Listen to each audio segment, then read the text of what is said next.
Pay attention to the woman in the red jacket. Her name is Claire Morrison. She's walking the same path she has walked every night for the past 7 months. Right now, she thinks she's safe. She thinks routine equals security. But someone else has been watching that routine. Someone has been learning it, memorizing it, timing it down to the minute, waiting for the perfect moment to strike. Within 36 hours, her daily walk would become the scene of a crime that investigators would call one of the most calculated attacks they had ever seen. This was not random. This was not opportunistic. This was premeditated predation at its most patient and deliberate. Welcome to Last Witness. Subscribe and hit the bell icon for more haunting crime stories that expose how modern technology connects us to both opportunity and danger. At 9:15 p.m. on March 22nd, Claire Morrison left her apartment building on Maple Avenue for what had become her nightly ritual, a 2-mile walk through the quiet residential streets of Ravenswood.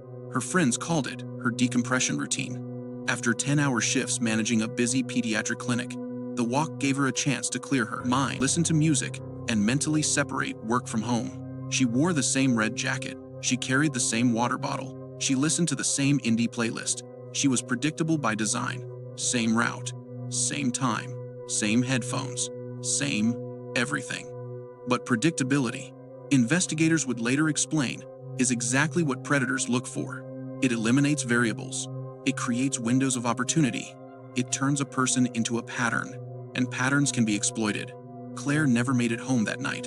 Her roommate, Ashley, expected her back by 10 p.m. They had a routine of their own. Claire would return, make tea, and they would watch an episode of whatever show they were binging that week. When 10:15 came and went with no text, Ashley felt the first flutter of concern. By 10:45, that concern had turned to worry. When midnight came and went with no word, she called Claire's phone repeatedly. Each call went unanswered. Each voicemail went unheard. After calling Claire's parents, her co-workers, and every mutual friend she could think of, Ashley filed a missing person report. The responding officer logged the details. A 26-year-old female, no history of instability, no recent conflicts, no mental health concerns, missed her routine for the first time in months. But to Chicago police, the initial facts didn't immediately suggest foul play. Claire was an adult. She had no legal obligation to inform anyone of her whereabouts. She could have changed her plans. She could have met someone. She could have needed space. The case was processed, documented, and filed, but not yet escalated. Ashley, however, knew better. Claire was not impulsive. She was not spontaneous. She was meticulous. If her plans changed, she communicated. This silence was not like her. Something was catastrophically wrong. Claire Morrison was not someone who got lost in the chaos of life. She was the opposite. She was the person friends called when they needed someone organized, reliable, steady. Born and raised in Evanston, she was the eldest of 3 siblings and had always been the protector. Her younger brother described her as the person who remembered everyone's birthday, who showed up when you needed help moving, who stayed late to make sure you were okay. Her younger sister said Claire was the one who taught her how to file taxes, how to parallel park, how to advocate for herself. She was the glue that held people together. After graduating from DePaul University with a degree in healthcare administration, she took a job at Northside Pediatrics, where her coworkers described her as indispensable. She was known for her kindness, her competence, and her calm under pressure. Parents requested her specifically when scheduling appointments. Doctors relied on her to manage the chaos of a busy practice. She was the person who made things work. Her Instagram reflected her personality. Photos of hiking trails in Wisconsin, coffee shop recommendations with detailed reviews, snapshots with friends at farmers markets and trivia nights. She was grounded. She was careful. She was intentional about everything she did, and she was consistent. That consistency, the very thing that made her dependable to the people who loved her, had also made her a target to someone who had been watching. While police processed the missing person report with standard protocol, Ashley began her own desperate search. She retraced Claire's walking route, knocking on doors, checking alleys, peering into yards, calling out her name into the darkness. She posted Claire's photo across every social media platform she could access: Facebook, Instagram, Twitter, neighborhood apps, community groups. She messaged mutual friends, coworkers, even acquaintances Claire had mentioned in passing. The response was immediate and overwhelming. Everyone who knew Claire agreed. She would not just disappear, She would not ignore calls. She would not leave people wondering. This was wrong. As the sun rose on March 23rd, Ashley's posts had been shared thousands of times. Local news outlets picked up the story, and the case began to shift from routine paperwork to active concern.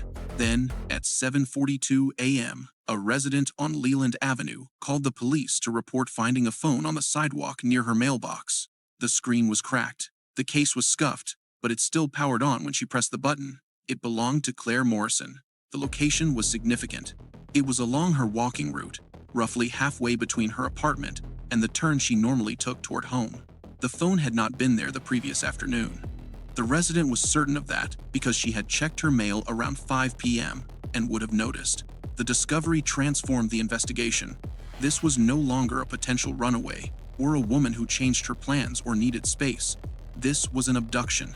Detectives immediately canvassed the area where Claire's phone was found. They knocked on every door within a 3-block radius, asking residents if they had security cameras, doorbell footage, or any recollection of unusual activity the previous night. Most had nothing. A few remembered hearing a car door slam around 9:30 or 10 p.m., but couldn't provide specifics. But one homeowner, an elderly man named Richard Chen, who lived 2 houses down from where the phone was discovered, had a Ring doorbell camera that faced the street. He showed detectives the footage immediately. The footage was grainy, shot in night vision mode, but it was enough.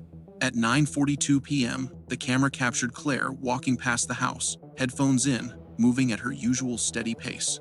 Her red jacket was visible, even in the low-quality footage. 17 seconds later, it captured a white cargo van slowing to a stop just beyond the camera's field of view. The van had no visible markings, no company logo, no text, no license plate was readable from the angle. But investigators could see what happened next. A figure exited the driver's side. Dark clothing, medium build, male. There was a brief but clear struggle near the edge of the frame. An arm, movement, resistance. And then, nothing. The van drove off, headlights disappearing down Leland Avenue. Claire Morrison was gone. The footage confirmed what her roommate and family had feared. Claire had been forcibly taken off the street. The Chicago Police Department immediately upgraded the case to a suspected abduction and requested assistance from the FBI's Violent Crimes Against Children and Violent Crimes Task Force. A multi-agency collaboration was assembled. The focus now was on identifying the vehicle and the person driving it. Investigators began pulling traffic camera footage from every intersection within a 5-mile radius, searching for the white cargo van. It was painstaking work, hours of footage, hundreds of vehicles, but the team worked in shifts, cross-referencing timestamps, tracking movement patterns. It took 3 days of round-the-clock analysis, but they found it. The van was captured on a traffic camera heading south on Western Avenue just 11 minutes after Claire was taken. The angle was better. The lighting was clearer. The license plate was visible. A database search revealed the van was registered to a rental company based in Skokie. When detectives contacted the business, they were told the vehicle had been rented 9 days earlier by a man using a valid driver's license and credit card. The name on the rental agreement was Daniel Kovac. Daniel Kovac was not a ghost. He was not a phantom created from fake identities and burner phones. He was real. Too real. A background check revealed a 41-year-old man with a troubling history. He had 2 prior arrests, one for stalking in 2014, which resulted in probation and a restraining order, and one for attempted kidnapping in 2017, which was pleaded down to unlawful restraint due to a technicality in the arrest procedure. He served 18 months at Stateville Correctional Center and was released on parole in 2019. His victim in the 2017 case was a 29-year-old woman named Jessica Ramirez, who had been walking home from a gym in Lincoln Park. Kovac had followed her for 3 blocks, attempted to force her into his car, but she fought back, screamed, and attracted the attention of nearby pedestrians. He fled, but was arrested 2 days later.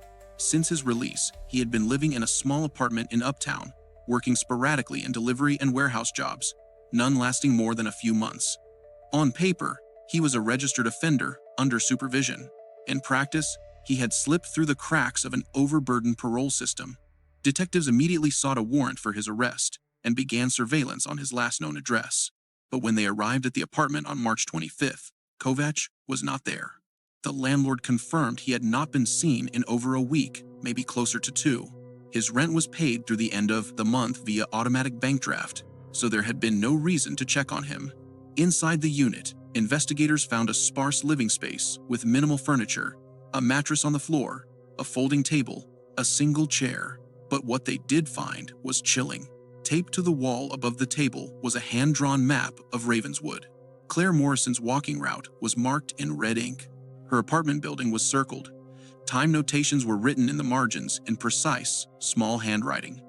9:15 departure, 9:25 intersection of Montrose and Damon, 9:40 Leland intersection, 9:55 return home. This was not impulse. This was not a crime of opportunity. This was a man who had been watching Claire for weeks, maybe months. He had studied her. He had timed her. He had planned this down to the minute. The manhunt for Daniel Kovac intensified. His photo, a booking photo from his 2017 arrest, was distributed to every law enforcement agency in the region. His parole officer was questioned extensively and admitted that Kovac had missed his last 2 check-ins, but that the violations had not yet been escalated due to administrative backlog. The system had failed, again. As the search expanded into neighboring states, the FBI brought in behavioral analysts to construct a profile. Kovac was a predator with a clear pattern. He targeted women in their mid to late 20s who lived alone or followed predictable routines. He used surveillance and planning to minimize risk to himself. He was methodical, patient, and calculating. And most disturbingly, his previous victim, Jessica Ramirez, had described being held in a secondary location for several hours before she managed to escape when Kovac briefly left the room. Investigators knew that if Claire was still alive, time was running out. The break in the case came not from a detective or a database or a forensic breakthrough, but from a gas station attendant in Hammond, Indiana. On the evening of March 26th, a man matching Kovac's description walked into a BP station and paid cash for fuel and snacks. A 19-year-old college student named Marcus Lee had seen the news coverage earlier that day. He recognized the face. He waited until the man left, watched him get into a white cargo van, and immediately called police. He provided the direction the van had traveled and a partial plate number he had memorized. Indiana State Police immediately set up checkpoints along Interstate 80 and 94. At 11:20 p.m., a state trooper spotted the white cargo van exiting near Gary. When the trooper activated his lights, the van did not stop. A pursuit ensued. It lasted 6 minutes and ended when Kovac lost control of the vehicle and crashed into a guardrail near the Burr Street exit. He was taken into custody without further incident. But Claire Morrison was not in the van. Daniel Kovac invoked his right to an attorney and refused to speak. Detectives had the suspect, but not the victim. The van was immediately impounded and processed by forensic teams. Inside, they found duct tape, zip ties, a taser, latex gloves, and traces of blood that would later be matched to Claire Morrison's DNA. The evidence confirmed she had been in the vehicle, but it did not tell them where she was now. With Kovac refusing to cooperate and his attorney advising continued silence, investigators turned to his digital footprint. His phone, recovered from the van, was unlocked by FBI technicians using specialized software. The search history was a roadmap of his planning: searches for how to disable phone tracking, how to avoid security cameras, how long can someone survive without food, abandoned buildings in northwest Indiana. The most recent search, conducted just hours before his arrest, was for a specific address, an old warehouse off Industrial Highway in Gary. On March 27th, just after dawn, a tactical team raided the warehouse. The building was decrepit, its windows shattered, its interior filled with debris, graffiti, and the remnants of its industrial past. But in the back corner of the structure, behind a makeshift partition of plywood and tarps, they found a room, and in that room, they found Claire Morrison. She was alive, bound with zip ties, dehydrated, terrified, but alive. Paramedics rushed her to Methodist Hospital's North Lake campus, where she was treated for dehydration, minor injuries, shock, and exposure. She had been held captive for nearly 5 days. Investigators would later learn from Claire's own account that Kovac had kept her in the warehouse, occasionally returning with food and water, but rarely speaking. His intentions, she believed, were not immediately clear. He seemed to be waiting for something, deciding something, planning his next move. It was only when he realized law enforcement was closing in, when news coverage intensified and his photo was everywhere, that he fled, leaving her restrained in the room. If the gas station attendant had not recognized him. If the pursuit had gone differently, Claire Morrison might never have been found. Daniel Kovac was charged with kidnapping, aggravated assault, unlawful restraint, violation of parole, and multiple other felonies. During the trial, which began 8 months later, prosecutors presented the hand-drawn map, the forensic evidence from the van, the surveillance footage, and Claire's testimony. She took the stand and described the attack, the captivity, the fear. The jury deliberated for less than 3 hours. Kovac was found guilty on all counts and sentenced to 40 years in prison without the possibility of parole. But the case did not end with the conviction. Investigators, now with access to Kovac's full records, computer files, and physical evidence, began a deeper review of his activities over the past 3 years since his release. What they found was staggering. Security footage, cell phone records, GPS data, and witness interviews revealed that Kovac had been surveilling at least 11 other women across Chicago and the surrounding suburbs. In each case, he followed the same method. He identified women with predictable routines. He studied their schedules. He mapped their routes. He documented their patterns. Claire Morrison was not his first target. She was simply the first one he successfully abducted since his release from prison. The discovery prompted a systemic review of parole monitoring procedures in Illinois. Claire's case became a flashpoint for advocacy groups demanding reform. How had a man with a history of stalking and attempted kidnapping been allowed to slip through supervision? Why were missed check-ins not immediately escalated? Why was there no electronic monitoring? Why was there no regular psychological evaluation? The questions were urgent, and they demanded answers. Lawmakers introduced new legislation requiring GPS monitoring for violent offenders on parole and reducing caseloads for parole officers to allow for more effective supervision. Claire Morrison, after months of recovery, therapy, and grappling with the trauma of what happened, chose to speak publicly about her experience.